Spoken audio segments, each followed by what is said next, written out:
Hey, there we are. Hey. Happy November 8th. And for those of you that didn't already wish me happy birthday to me. That's right. My birthday was on November 3rd. And yes, had a very nice time. Went out for some good food. Got sushi. Actually went to one of those revolving sushi places, where they pass the food by you and you can just pick the ones that they make them in a row and then you pick the ones that you want. And um, a little bit of sake, and it was fun times.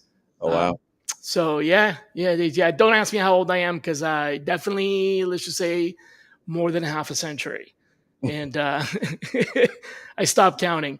But it's just fun to celebrate that landmark, every once in a while. Oh, yeah. Yeah, talking about landmarks, man. Another big landmark. This coming week marks my last week of cancer treatment.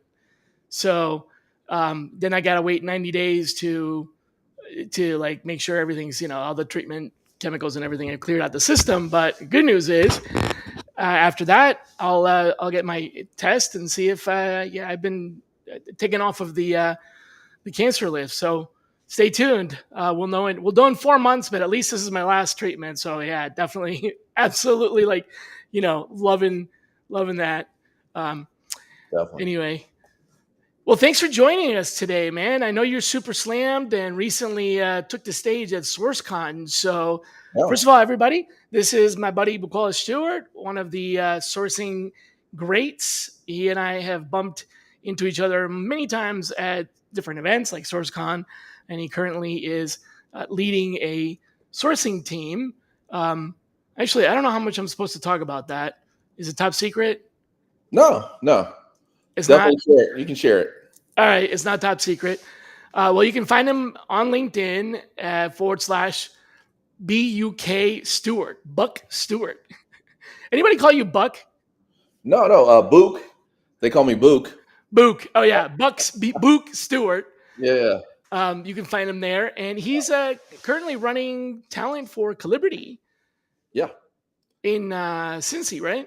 That's right. That's right. Custom software development. They write software for other companies, so it's a software shop, I guess, Yeah. full of SMEs. Pretty hard to find candidates. Yes. And Very hard. used to be so this is your second time there. Used to be a financial company before that, and a data company before that. That's right. So long history of running recruiting, even going back to like RPO days. Yes.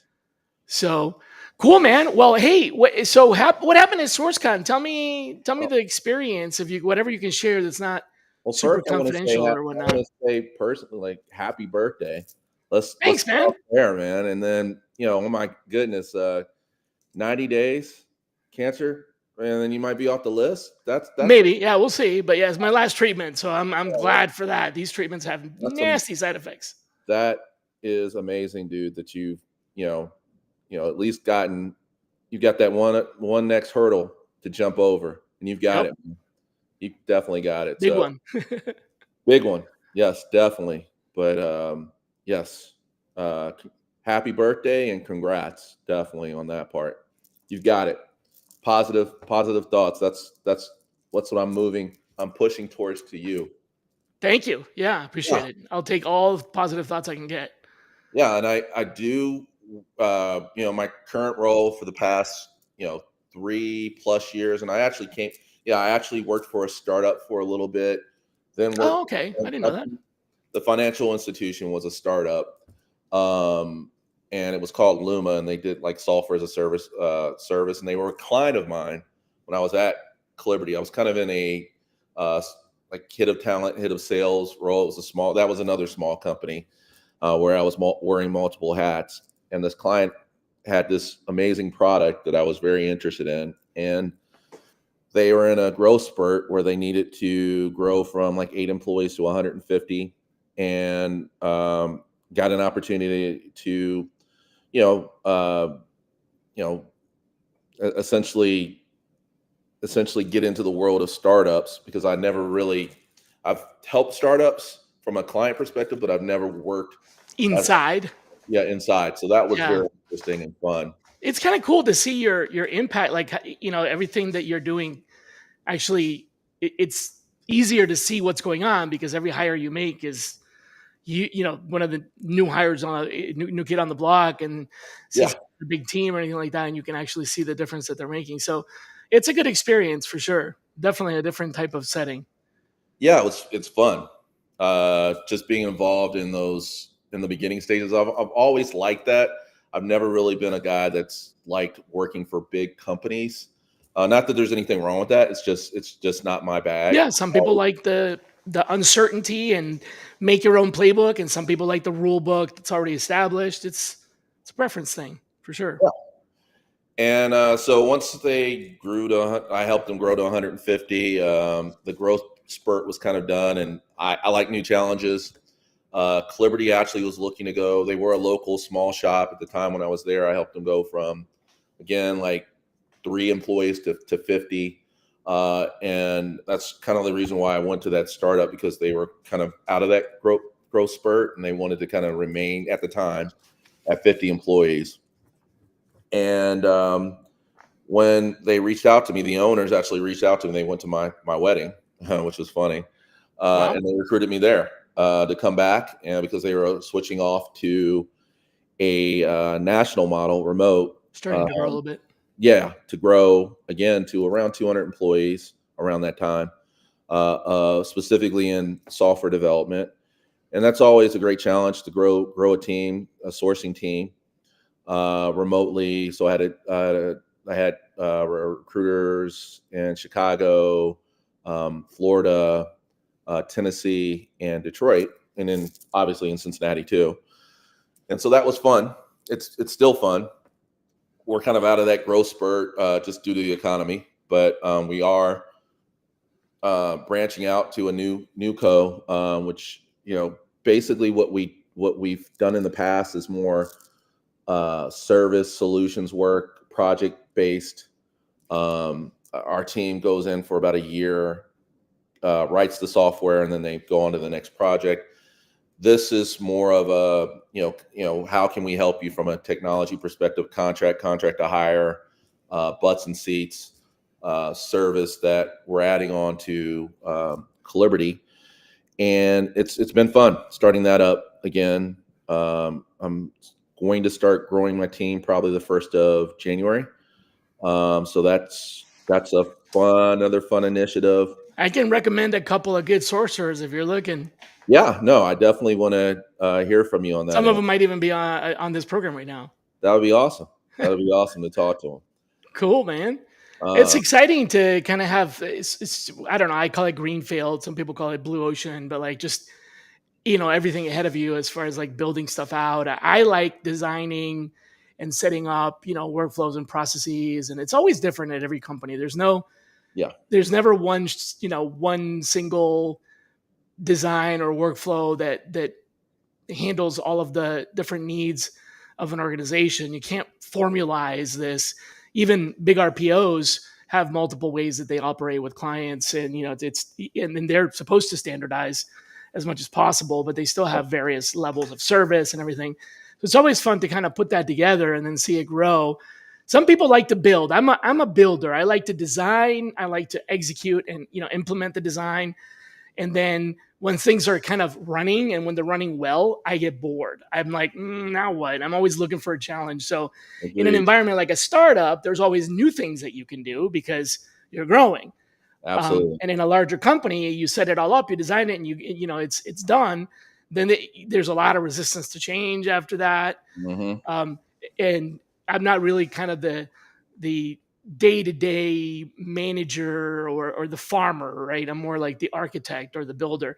And different people, different things. I know some folks that really enjoy going into a chaos, established chaotic department and cleaning it up and then making it run and being the reason things run smoothly.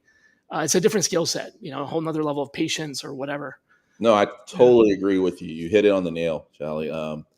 Yeah, I'm more of the architect type of person that like, okay, show us the way, versus this, there's this big wheel that moves around in a circle very slowly. And yes, we know we're doing it the wrong way, but it's still moving. It's always been that way. It's always been done like It's that. always been that way. Why do you want to change it? That's right. Wheels It's move. working. Whee! Not Well, yeah, I don't really. know about that. It was working in the 40s, but not anymore. Yeah, Oh man. exactly. Um, So it's been a long road since I think correct me if I'm wrong, but we met when you came down to Atlanta to go to yeah, one of my all day workshops that I was having down at Georgia Tech. That was the first time we met, and you had just gotten into like you were going from recruiting to sourcing yeah. and learning about sourcing, and now you're like a big shot SourceCon speaker and Oh, everything. So that's yeah. come a long way, man. Congratulations on the career Oh for yeah, no, sure. that was fun. I remember meeting Ronnie down there, and I still run Yep. into him at SourceCon, and it was a lot of talent. You never, you don't realize that, but that sourcing group that you put together, man, was a lot of talented folks that Yep. um, If you see had a lot of where they ended up, most of them are leading or building teams or yeah, it's pretty cool crazy. to see my little fledglings graduate and I go know out and do even bigger and more important things than I do. So it's always fun to it's watch awesome. that. Awesome.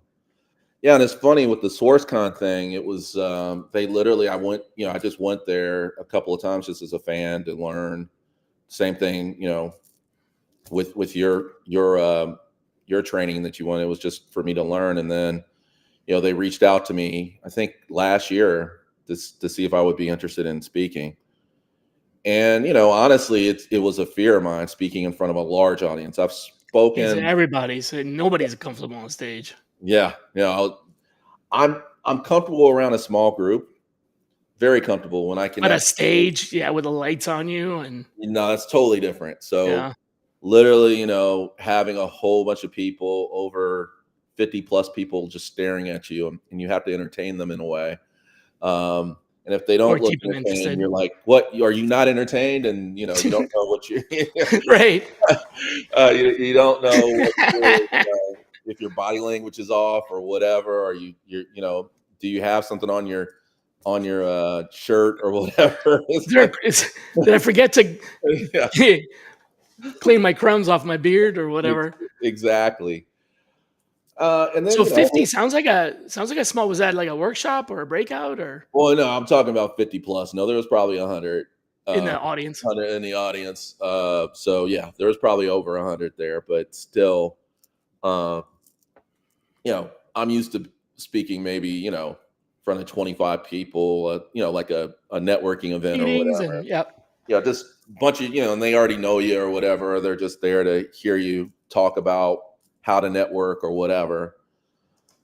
This was like you had to come up with your own concept, your own idea. The first one is about AI and just, is it going to take our jobs? And the second one, they actually reached out to me again. They wanted me to come back again this year. So that was interesting that they actually wanted me to come back. Um, and this one, I was like, okay, what am I going to talk about? Am I going to talk about AI again? No. Well, let me talk about gamification. And because I just started implementing that for my team because, just terminology, technical I remember you terminology. told me about that. Yeah. So your gamification for your recruiters? Yes, for my recruiting team and also for my interview process. I've gamified some parts of that process. Um, I just found that, especially when you have someone that's new or an associate level recruiter or sourcer, they are intimidated by technical terminology, Hmm. and they want to kind of stay away from it and just it's nothing really to be intimidated by. So if you gamify that the process through Kahoot or other forms and try to make it fun, the learning part of it, and apply competition to it, they seem to pick up the terminology a lot quicker. So Yeah. you're gamifying the learning essentially. Yes. Yes. Okay. And it's like Gamify. badges, rewards, achievements. Yeah, lights, Th- explosions, yeah. stuff that'll keep them, that'll trigger the mind and get them interested instead of like reading a book, giving them a book to read Right. on Right. Right. technical recruiting 101. You're literally putting in questions. There's a little bit of work into it because you have to come up with the questions, add quizzes, put in like the little funny memes and everything, um, and then remembering to have like, and what we would do is just have celebration Fridays where I would add learning into that, and then the celebration was at the end if someone won the contest, the quiz. So Right. I would The give them a gift gamification card. part of it. Yeah, Right. I'd give them a gift card for a lunch for that week, $25 or $20 or whatever.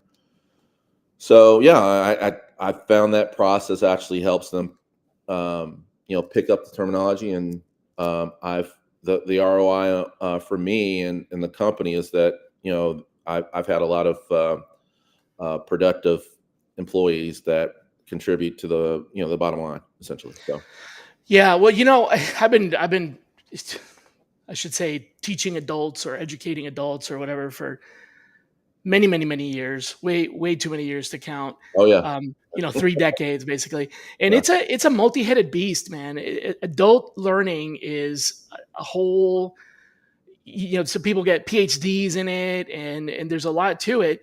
Have you found that one of the biggest theories around adult learning, and you probably hear this a lot, I'm sure most folks have heard it, is that everybody has a different learning style. But the reality is that there's really a handful of learning styles that are common, and then there's some deep diversity once you go beyond kind of like the major groupings of learning styles. Visual versus auditory. Some people like to read, some people like to watch, some people want to try it themselves. Let me do it and then you correct me. Some people want to watch you do it and then they imitate different ways to do it.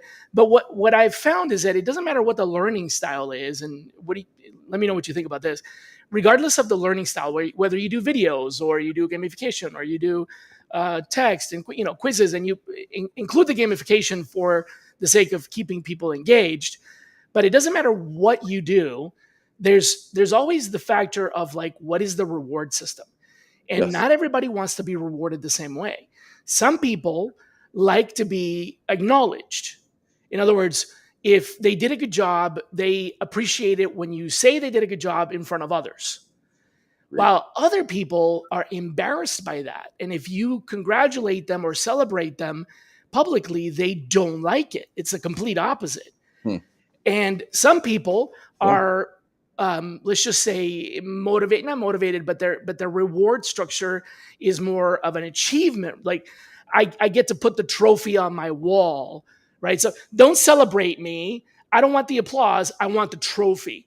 yeah, Where some people want the applause, some people want the quiet on the side. Hey, great job, man.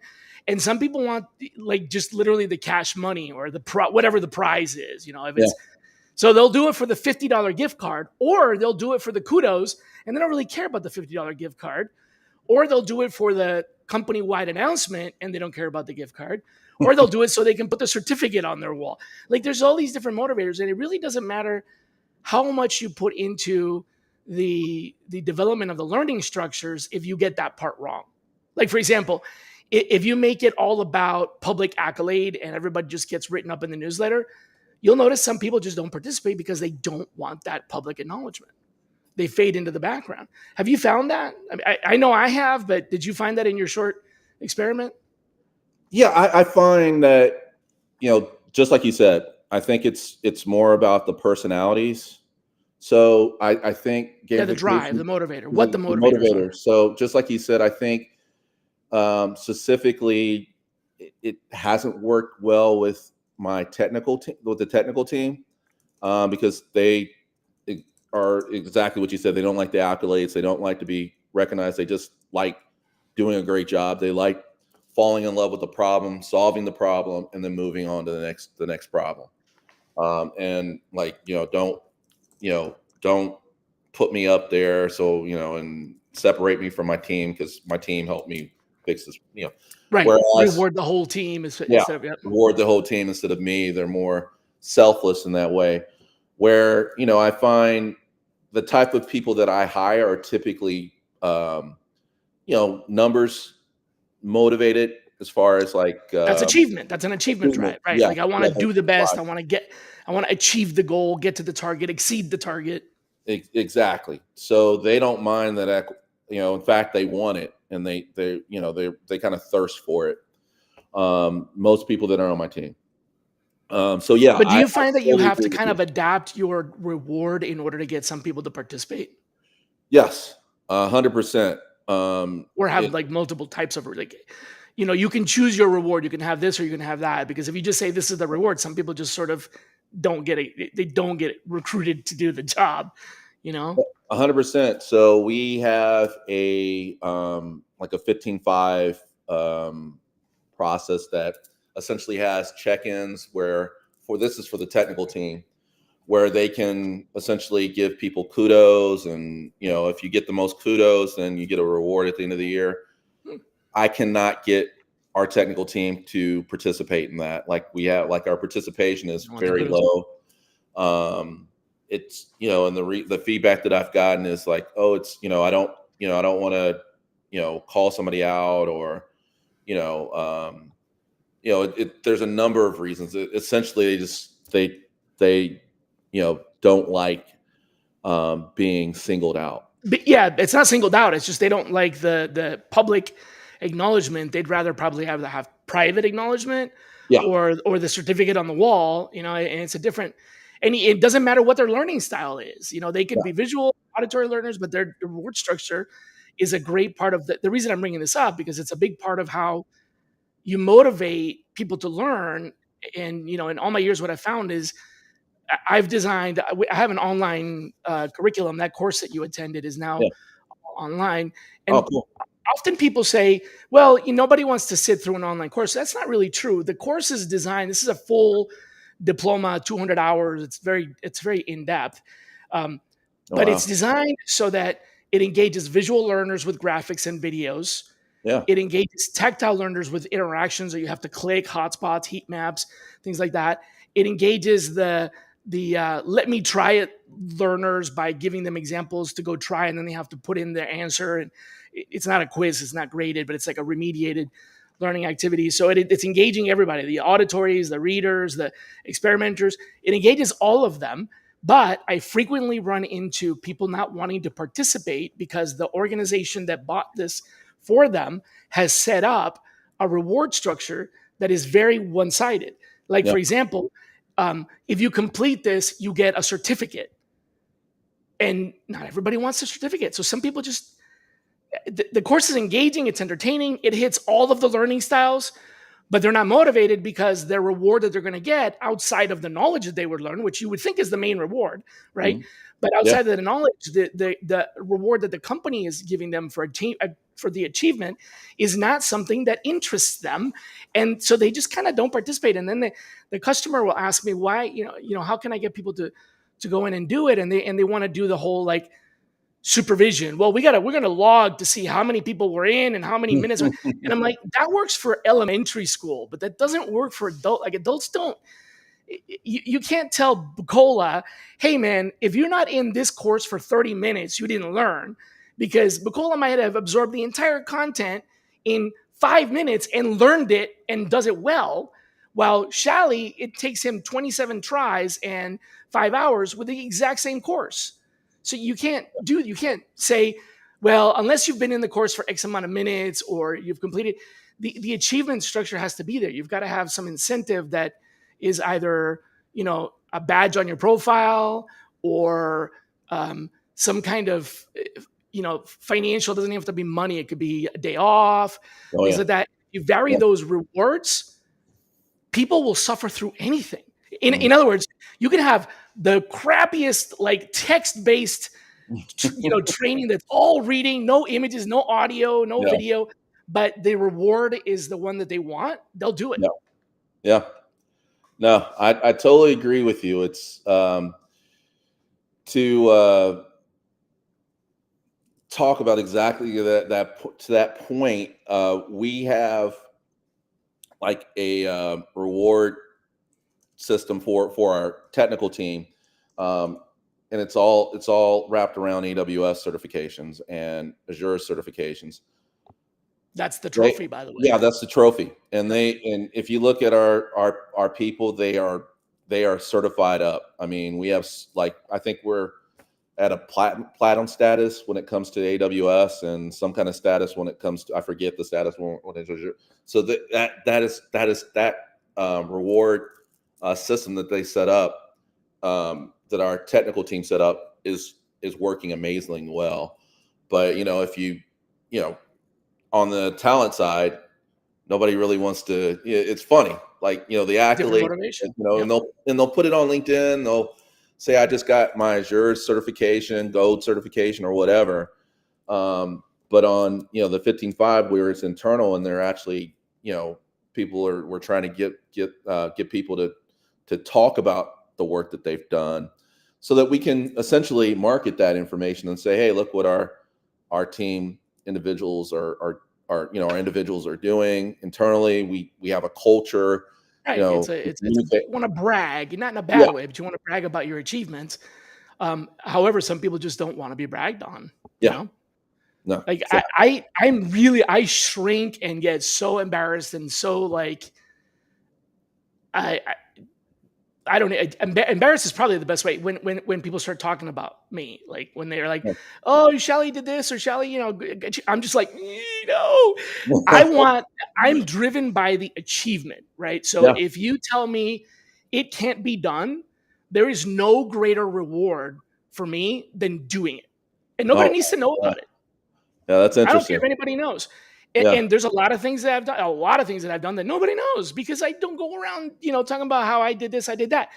Unfortunately, that works against me in some ways because people don't understand. Like, I've had conversations with business leaders, TA leaders, and CHROs where they're like, "Wow, you have a lot of experience and you've done a lot of different things, but I didn't know that about you because all they see is the whatever LinkedIn post." And so yeah, it works against me, but it just I don't like the you know like Jim Stroud. He was the MC at SourceCon, right? yeah, absolutely, 100%. Jimmy and I go. I mean, we've worked together multiple times. I hired him into like several different projects.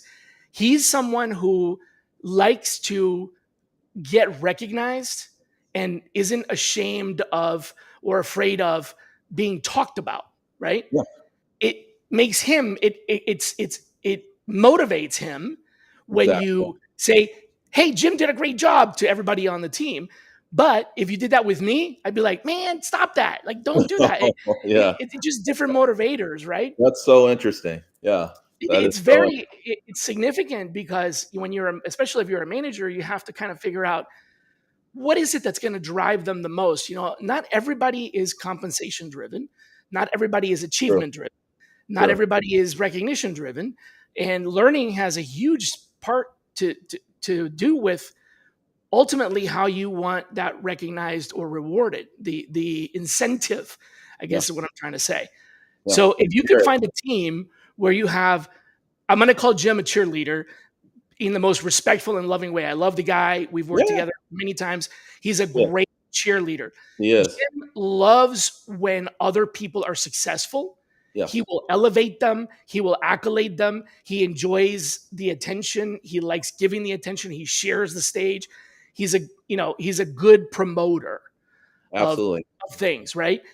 Put me in that stage, I would completely fall apart. Me, you want to motivate by giving me an impossible challenge. The best way to keep me up at night is give me a puzzle to solve, right? Oh, wow. Okay. And I just want the achievement. I don't really care, Now both of these have a dark side, right? The Yeah. dark side of someone that's a promoter, a cheerleader, not Jim, but people that have that Oh, dark well, side is I know they what you're want saying. the attention. Yeah, They're narcissists, not Jim, but like people that are, I it's all totally about what them, you're saying. right? You're essentially talking about strength finder.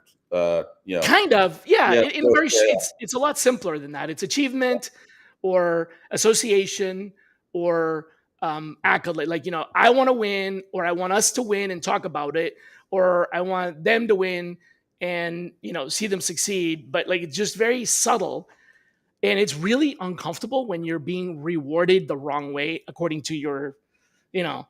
Oh, yeah, It's yeah. just like, ugh, And what I meant by strength finders is that, essentially, my personality from a strength finder's perspective is probably a promoter.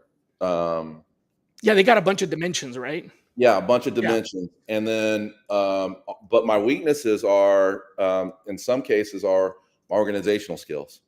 Okay. Um, and knowing that is knowing where your weakness is due to your personality, attention to detail, all that stuff. You can work on those and Absolutely. If you know practice where your those. gaps are, you find other people to cover. So Jim and I Exactly. worked really well together in a team where it was, so I led the team. Jim was leading a particular kind of sourcing, and the other person on team was Glenn Guttmacher. Well, you couldn't have three more different, like, the mixture of Glenn. Glenn is very accurate and precise and deeply analytical, and Yeah, Jim is very, um, like I said, cheerful and wants everybody to succeed and is a good team builder. Where if Jim wasn't there, Glenn and I would literally fade into the background, but Jim brought us out, right? yeah, And I'm very much about the achievement. And so I'm driving Jim and Glenn to achieve more. Jim's driving me to like get out there more, and Glenn's driving me to think more. And so together, the three of us make a really good team because we have each of those kind of bases sort of covered, covered. right? Yeah, 100%. Yeah, So that probably was that's a good a thing. So really strong Strengths thing. Finder was good for you or your team. Yeah, yeah. Absolutely having my team read that and figure out where their strengths and their weaknesses are, so that and then we had a discussion about it, and we just kind of put it on a board, kind of like a scrum session. Oh, okay. Like Um, these my strengths, your strengths, and then yeah, yeah, and and then that and like I was talking about, you kind of move people into the areas where like I can support you. You've got a gap in this, I'll support you on that gap. You support me in this gap. exactly. Okay. And when you have that open conversation about your strengths and weakness, some people feel uncomfortable talking about their weaknesses because they feel like it's you know um, I don't have one any step away weaknesses. from them getting fired. Yeah, yeah. Like, oh, these are your weaknesses. We don't need that on our team. You're out. Well, no, that's not how you know typically how things work. It's like, okay, well, you're weak in this area. He's strong in this area. Let's try to get you guys to work together so that we can make it we can cover those gaps. That's an interesting question. Do you feel like people are, what's the word? Do you feel like people are like ashamed? Not ashamed. I don't want to say that. In that setting that you're describing, are they like, I don't know, covering up or hiding? Whether it's Yeah. whatever the reason is, I don't want to label it, but whatever the reason is, do you feel like they just don't want to reveal their weakness because of fear of like getting fired? Exposed. Or Yeah, yeah. Being exposed. If there's, and the same situation happened when I tried to implement it on the technical side too, hmm, because I thought it worked well with my talent team. So I was like, hey, let's introduce this to the technical side, and the executives were all on board. I'm part of that team. So then when I was implementing it, there was a lot of pushback. hmm. This should be confidential information. Why are we, talking about this in an open? Oh, right. And when in fact it would be better if it was more open, because then people could work with each other. Like if It's one exactly, person is a promoter and the other one is a relator, they work well together. I see. exactly, yeah.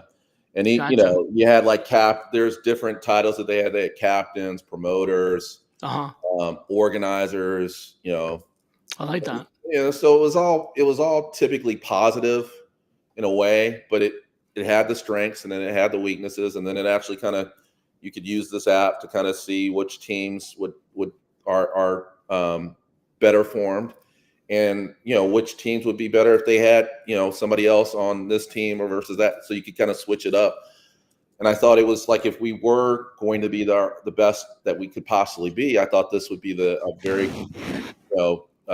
transformational step to go to, so that we could be that truly that we the whole thing about when I say we, I'm talking about Calibrity, Right. um, The organization. Right. Yeah. the organization could make that next step and say like, hey, we do have a best of class development team, and this is why, and this is how we. This is the recipe. We're not just saying it. This is our recipe, and if you get where I'm going with it. Yeah, and then like making it a mandate. So is this what your talk was about at SourceCon? What did you present at SourceCon about? Yeah, it wasn't really about that. It was specifically about gamification and the Okay. whole process Right. of the new tools that are out there today are like Boon and Kahoot, and there's a couple of gamification tools that you can implement for every part of your interview process.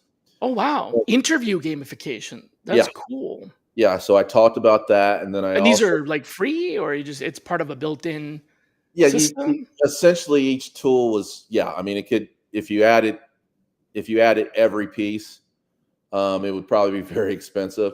So I was saying like if you needed to add it for onboarding, this is a tool for onboarding. If you needed to add it to the your referral process, there's a tool called Boon.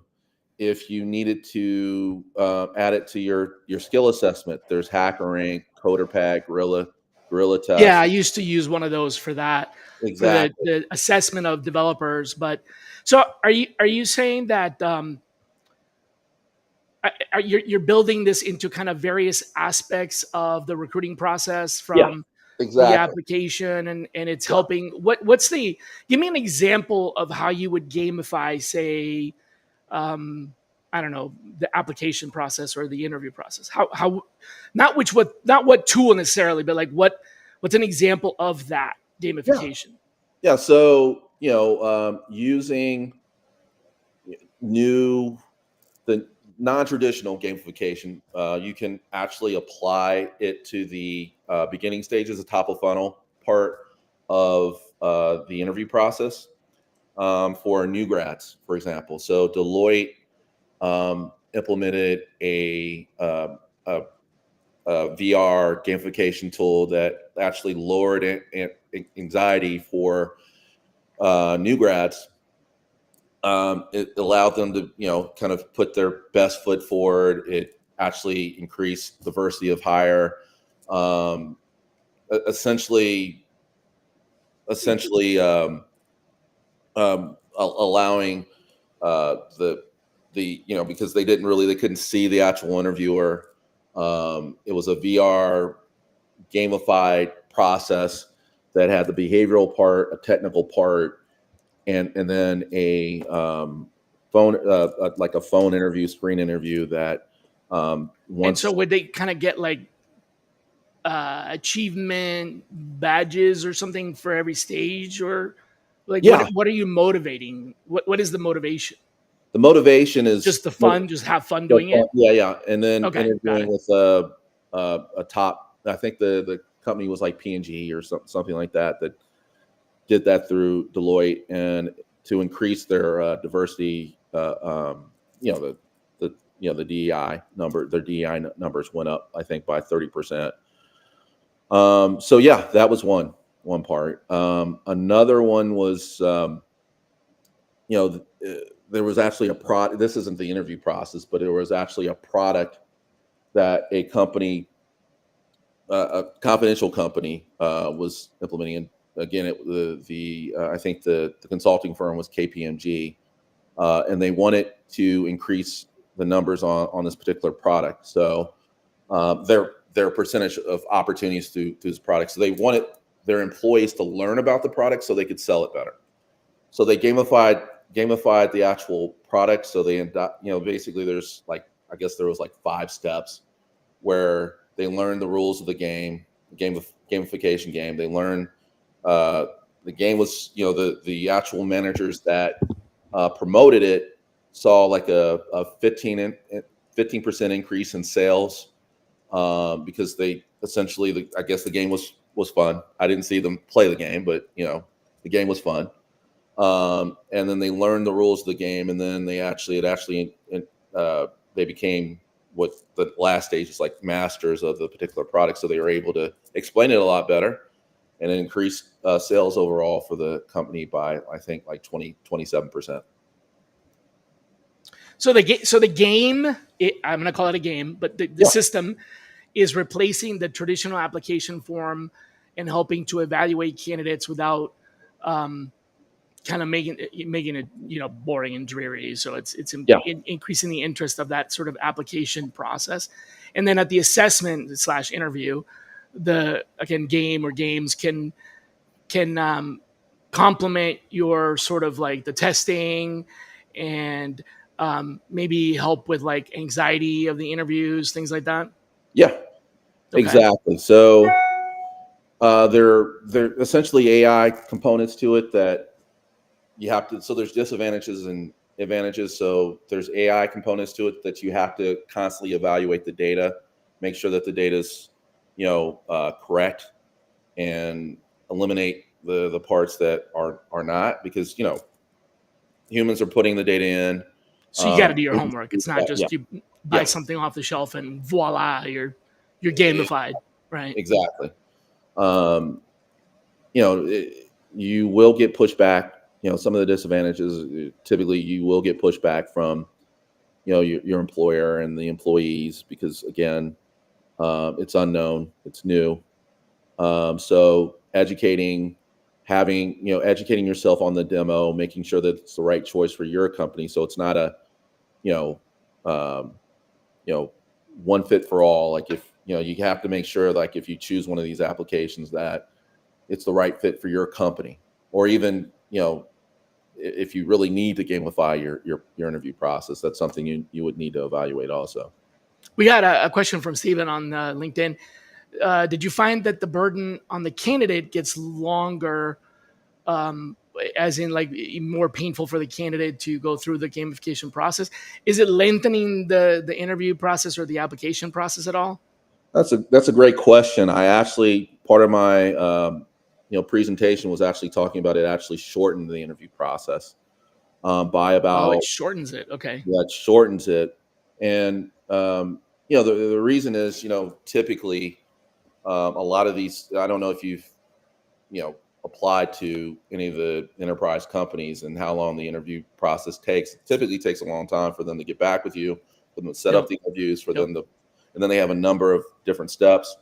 Well, this, if you gamify your interview process, it's typically, your the burnout is actually less. It's, the attention span is, because you're gamifying the process, it's typically a So little bit people are more engaged and it takes more less engaged. time. Exactly. Interesting. Okay. Again, if you do it like it's not like you just buy software and it works. You've got to make sure that you're carefully putting into the process. But if you do it right, if you implement a little bit of care, it sounds like it actually speeds things up and has a better candidate experience or a more positive one instead of making it a more negative one because like, oh my god, I got to do this too. Exactly. So if it's well thought out, Yeah. that's Right. it. Preface Yeah, this I with, I'm guess not that's an what I attorney, was trying but to say. It's not just, hey, this is the hottest thing on the market, let's just buy it, plug it in, and just let it go. No, there's a lot of work and thought that needs to go into your um, interview process when you're actually gamifying it. But if you do put that thought in place, yes, engagement will go up. um, you know you'll have a lot more, as far as your diversity of candidate. You'll have a choice between your candidates. So yeah, I think it's, if you put some thought into it, yeah, cool. it'll shorten the interview process, That's good and to you said hear. it a Good to lot better hear. than I did. I know we got a little bit of a late start, but we're pretty close, pushing on the hour here, and I promised you I wasn't going to keep you too much longer. Um, Good. I'm having so fun. yeah, me too. I appreciate. I wish we could keep going, but I did tell you I was going to be done by 2. So um, I want to ask you 2 things. Everybody always gets asked on this show, and oh wait, before I do that, it looks like there's a well thought out question. Tell me more about well thought out. Can you give Stephen a kind of a glimpse as to what well thought out means for the process? Yeah. So well thought out means that, let's say you want to implement the top of funnel interview process. That means, you know, choosing, making sure that you just don't go with one product you for your demonstration. Okay, so do some research. evaluate a couple of products. Yeah, exactly. Evaluate a couple of products. Make sure it's right for you. Make sure that you're attending and you're asking the right questions, because a lot of these Like what? tools Like, does it fit with your culture, or how culture, much?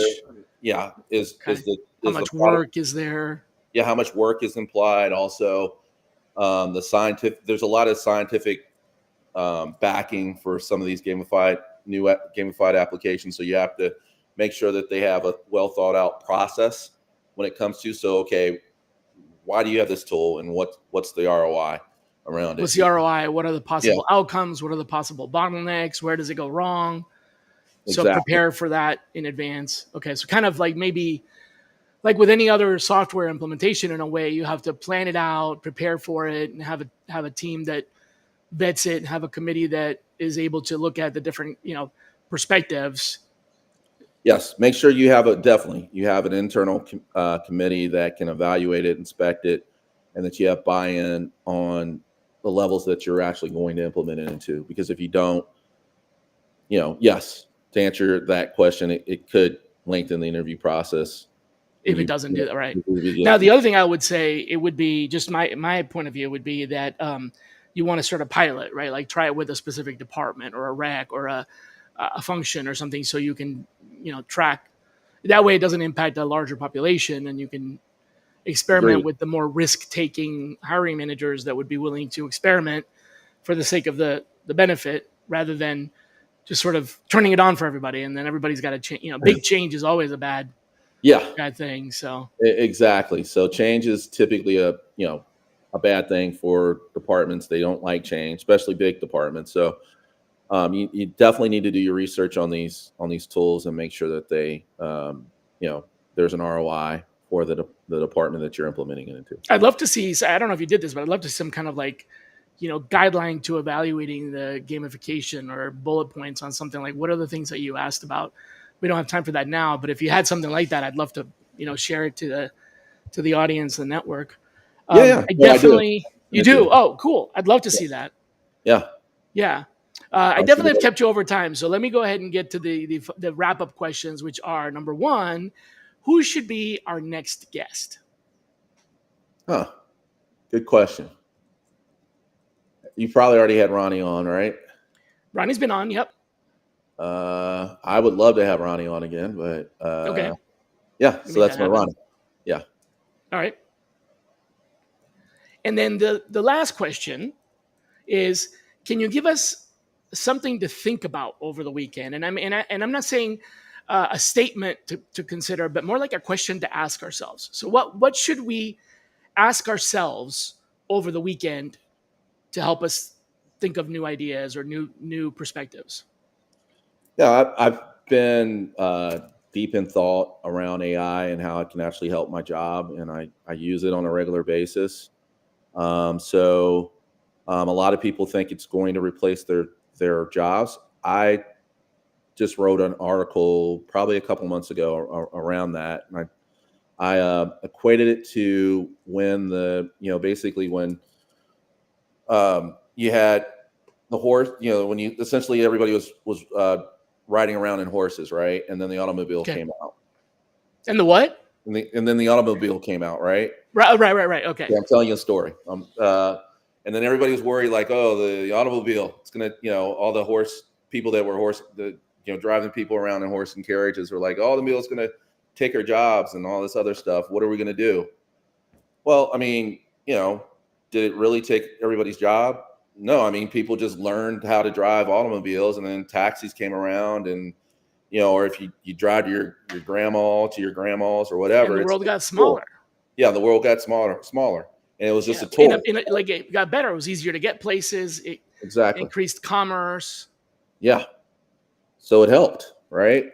So it helped move things forward. So I honestly feel like, just the question everybody to think about is like, hey, how can you utilize AI to make your world a little bit better, more efficient, what have you? Because it's coming, it's here.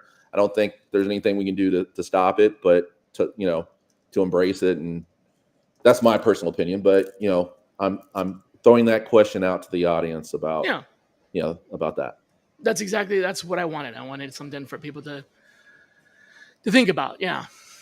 I guess, are you saying, are you thinking about this like the car replacing the horse, which Yeah, we all know how that turned out, or the internet replacing television, or horses didn't get replaced; they just took a different place in the world, exactly. They didn't. and yeah, they Exactly. just weren't used as beasts anymore. We don't abuse them by whipping them and making them pull us around anymore. Well, maybe not Exactly. as much, but anyway. So Yeah. that's a really good thought. So I like that, especially when it comes to like all these automation systems, and Yeah. yeah, that's a good perspective. Well, thanks a lot, man. I really Yeah. appreciate you coming on the show after such a busy schedule. Have a No, good I rest of the really year. appreciate you having me. I'd like to do this again if you want me back. We'll put you on rotation for sure. Yeah, that would be awesome. That would All be right, awesome. buddy. All Thanks a right, lot. man. Okay, everybody, take care. We will See ya. see you See ya, everybody. here next week. If you are interested in coming back, our guest is going to be Colette Pavel. So look her up and get ready to ask her some questions. Take care, everybody.